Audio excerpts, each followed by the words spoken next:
mudando de novo um pouquinho de assunto, bom, tem pelo menos aqui mais umas 2 ou 3 coisinhas pra gente falar, que é o seguinte, eu vi bom, você viu com certeza, porque eu vi você comentando sobre o tema que tá mais quente hoje em dia, que é a adultização de crianças, né?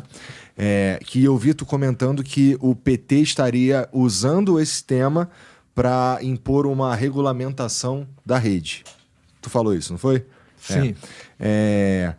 Você acha que o jeito que operam as redes sociais hoje em dia, a gente não precisa de nenhum tipo de cuidado ali? Ó, é porque o jeito que eu tô falando aqui parece que eu sou a favor de da gente ficar policiando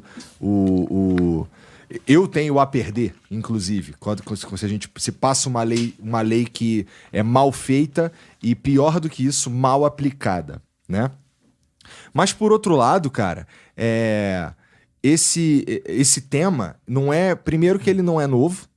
Acho que essa é pelo menos a segunda vez que explode assim bem grande, né? Já teve uma outra, mas eu acho que da outra vez ficou só com quem tava na internet mesmo. E dessa vez ele vai motivar, e eu acho que que não tem jeito, ele vai motivar alguma ação dos parlamentares ali. Como é que a gente consegue fazer, na tua opinião, uma legislação que seja inteligente? Porque o meu maior problema com a maneira como existem já alguns projetos falando de regulamentação das redes, para mim o maior problema que tem ali é a sensação que eu tenho de que quem está fazendo aquilo ali não sabe muito bem quais são as consequências que podem acontecer pela maneira que a coisa está se formando. O que eu quero dizer com isso? Se a gente coloca uma restrição de... Olha, agora a plataforma... E eu quero te ouvir, tá? Agora a plataforma precisa cuidar se o determinado assunto tá sendo dito. Então, essa plataforma, eu suponho que uma das possibilidades é essa plataforma começar a atrapalhar a disseminação de um conteúdo. Vamos dizer, por exemplo, que aqui no Flow a gente estava falando mais cedo falamos rapidamente sobre urna eletrônica. Sim. Se urna eletrônica for e assim, é completamente diferente da adultização, mas é só um exemplo. Se a urna eletrônica entrar no balaio de coisas que deveriam ser ditas com mais cuidado, não dá para a plataforma ficar olhando todo mundo que está falando de urna eletrônica e, portanto, diminui só o alcance de todo mundo. Essa é uma das possíveis... um dos resultados possíveis de uma regulação mal feita, né? Tu faz alguma ideia, ou tu já parou para pensar em como seria, ou qual seria pelo menos o melhor método para fazer uma regulamentação das redes que seja eficiente e inteligente, ou tu acha que a gente não devia mexer nesse assunto? Ô Igor, nós estamos falando de algo que, em termos de controle, é extremamente complexo, né? Quantos milhões de usuários nós temos aí? Mas eu vejo o seguinte, nós temos de punir exemplarmente qualquer pessoa, qualquer site que entre em questão de pedofilia, nazismo, e racismo e coisas assemelhadas assim. Isso já existe na lei. Agora é extremamente temeroso você acreditar que nós vamos ter um grande cérebro, um grande iluminado que vai saber o que pode e não pode ser publicado. Especialmente se estiver na mão do poder público. Especialmente se tiver. Se fosse uma autorregulamentação, um conselho, menos mal, né? Não tem aí o conselho de autorregulamentação publicitária? Tem. Não tem? Acho que até funciona adequadamente. Então, acho que assim, o que vale muito é punir exemplarmente aqueles casos que a lei, inclusive, já existe e prevê, em vez de ficar querendo censurar. Isso pode, isso não pode, porque isso vai muito ao sabor de quem está governando. Você entendeu? Eu, como governador de Minas, acho que todo governador, né, deseja que as críticas sejam amenizadas. Todo prefeito, todo presidente. Então, haveria uma tendência natural a você querer calar os seus opositores. Mas isso seria uma aplicação horrível da lei, né? A lei precisaria ter sido construída de um jeito horrível para dar margem a esse tipo de coisa, não é? Então, mas na hora que você... Às vezes você pode ser mais sutil, né? É possível. Às vezes você pode falar, eu quero calar essas propostas aqui porque eu considero elas antidemocráticas. Você está entendendo? Sim. E aí aquilo vai atingir aquele... O que é antidemocrático? O que é muito sutil. Você concorda? Não é? Então, eu vejo que tem aí um grau de subjetividade muito grande. Então, acho que nós temos de estar procurando punir aquelas pessoas que efetivamente usaram mal. E nós temos de lembrar que isso não é inédito, né? Quando surgiu a mídia de massa, há 120 anos atrás, os jornais, principalmente nos Estados Unidos e Europa, havia proliferação de notícias falsas, mas que se puna, não é porque é digital que é falso, pode estar no papel também, na rádio, né? Já publicaram sobre mim lá barbaridades, você entendeu? Coisa totalmente sem fundamento. E tem coisa que eu acho que nós temos de encarar com naturalidade quem está na política, porque sempre... O ser humano, me parece, boa parte deles é fofoqueiro por natureza. Gosta de uma intriga, gosta de ver o circo pegar fogo. Então, se não puder ser na internet, vai ser no boca a boca, vai ser na rádio, vai ser de outra maneira. Sei que na internet ela tem um poder maior de propagação, mas isso, na minha opinião, faz parte de quem é governador, de quem é prefeito, de quem é presidente. Nós deveríamos encarar isso com mais naturalidade. Eu encaro as críticas lá com naturalidade, às vezes até considero algumas para mudar alguma coisa. Agora, sempre vai acontecer a crítica. Nós temos de saber o seguinte, aquele que perdeu a eleição, no dia seguinte ele começa a te criticar porque ele quer ganhar a próxima, com ou sem razão.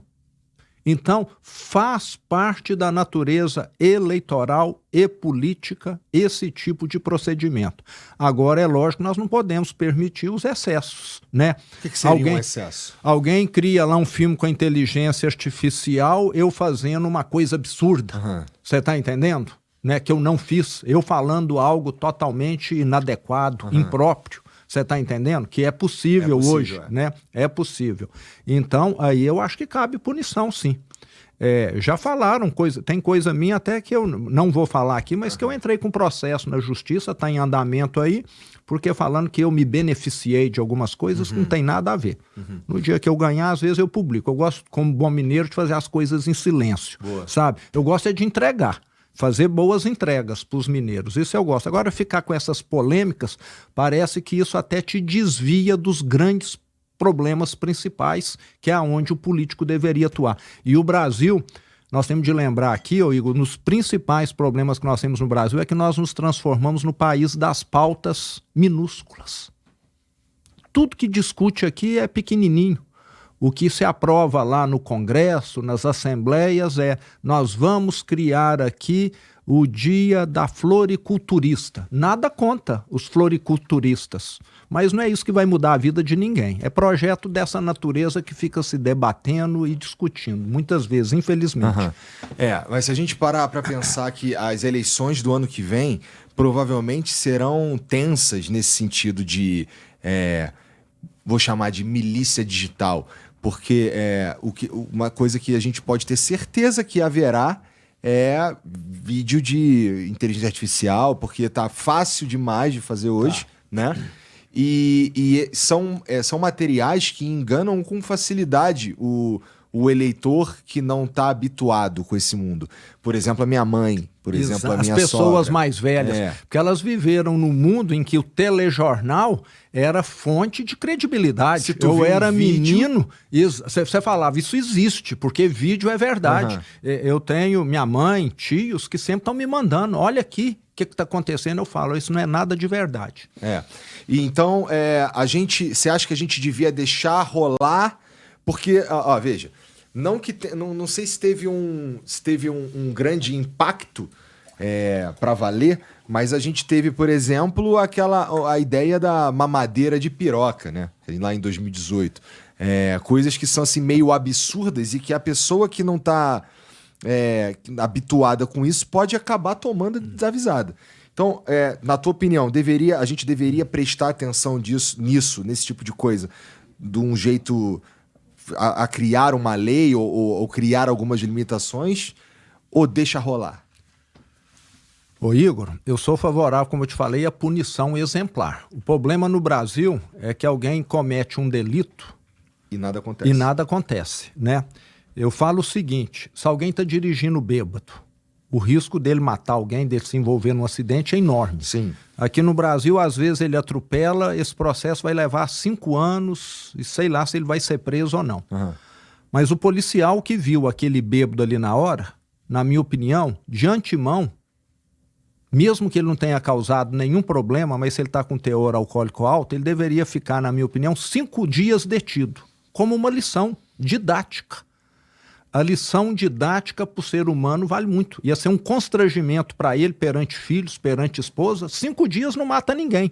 Perante os empregados ou o empregador dele. Uhum. Mas isso serviria como esse efeito para ele não dirigir novamente. Hoje multa, paga em dinheiro, você entendeu? Seja, não sou contra a multa não, mas o dinheiro parece que hoje compra impunidade no Brasil. Sim. Então, com certeza. Entendeu? Se eu, por acaso, fizesse isso, que fosse punido exemplarmente. Bebo pouquíssimo, diga-se de passagem aí. Então nós vimos diminuir morte no trânsito e diminuir uma série de coisas. E a mesma coisa, algumas outras questões que acontecem. Estou falando de dirigir bêbado, porque é claramente quase fácil que de identificar, doloso. Uhum. O ano passado, em Minas Gerais, lá na cidade de Teófilo Otoni, teve um dos piores acidentes rodoviários da história do Brasil. Um motorista que estava lá sob efeito de químicos, sei lá o quê, dirigindo um caminhão com uma pedra gigante, aquelas que são cortadas para virar peças de granito, de mármore, bateu num ônibus, 39 mortes. O ônibus incendiou, a grande maioria dessas pessoas lá do estado da Bahia, que saíram aqui de São Paulo e estavam indo para a Bahia, morreram, porque alguém irresponsável, e aí levou meses, tá detido, esse motorista, está detido. Mas eu vejo que esse efeito de dar... Então, acho que nós tínhamos de ter uma legislação. Agora, você que conhece de internet muito mais que eu, tem jeito de controlar um WhatsApp que começa a circular aí? Quem que controla isso? De onde que vem esse WhatsApp? É muito complexo. Mas o meu ponto é justamente esse, que assim, é muito complexo, não dá para fazer de um jeito à la vão ter. Tem que ser com tecnologia, com inteligência, ouvindo, inclusive, a galera que vive disso, né? Exato. A própria sociedade civil. Eu acho que nem você e eu menos ainda entendemos tanto de tecnologia para saber o que pode ou não tá controlando, né? Alguém quer imprimir uma notícia falsa. Ele tem uma máquina de xerox na casa dele, no emprego dele, ele imprime, não é? E no digital é mais fácil ainda do que uma máquina de xerox.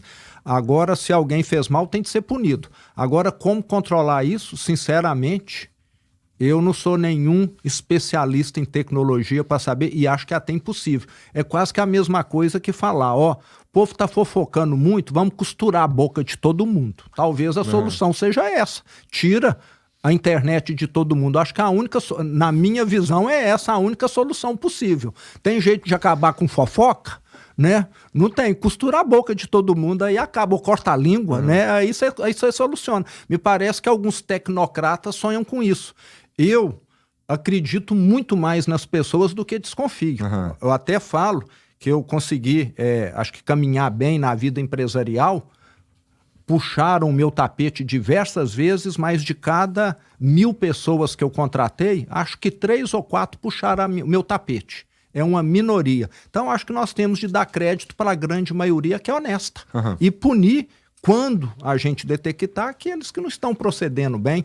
Porque você quer criar uma sociedade policialesca, é meio complicado. Será que nós queremos a Stasi aqui no Brasil, né? Que tinha lá na Alemanha Oriental? Como que chamava a da Rússia? Né? Tinha lá KGB, isso. Não é? Será que é isso que nós queremos aqui? Todo mundo olhando por trás para ver se tem alguém passando um WhatsApp indevido ali. Eu acho que não é essa sociedade que vai nos levar para o futuro, não. Eu gosto da ideia da educação, no fim das contas, porque Eu não sei se de fato tem algum jeito eficiente de fazer com que essas mensagens que chegam em pessoas que não são letradas digitalmente, fazer com que elas que entendam que... Por exemplo, a minha parte é fazer o seguinte: quando chega esse tipo de coisa e aí, por exemplo, minha mãe ou minha sogra me manda, eu falo assim, cara, ó, quando parece um absurdo, geralmente é. Então, fique esperto, né?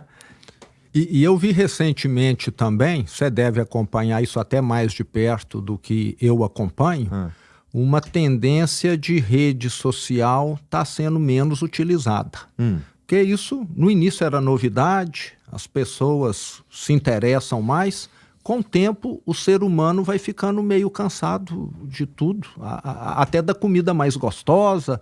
Com certeza, né? Não é isso? O hábito muda. O lugar paradisíaco, se você vai lá todo dia, ele deixa de ser paradisíaco, você concorda? Mas se você vai uma vez a cada 5 anos, ele continua sendo paradisíaco. Então eu vejo também que talvez a gente esteja vivendo aí um ápice dessas fake news, e as pessoas começam a se cansar também. Daqui a pouco isso não vai estar pegando tanto mais quanto já pegou. No passado tinha alguns estilos de programa de televisão que tinham uma audiência gigantesca e que hoje já não chamam tanta atenção. O gosto vai mudando. Eu espero que essa quantidade de mensagem falsa, isso com o tempo também, as pessoas vão sabendo selecionar aquilo que é e não é, que procede ou não procede. Então eu acredito muito nessa sabedoria coletiva também, sabe? Eu acho que isso também acontece ao longo do tempo.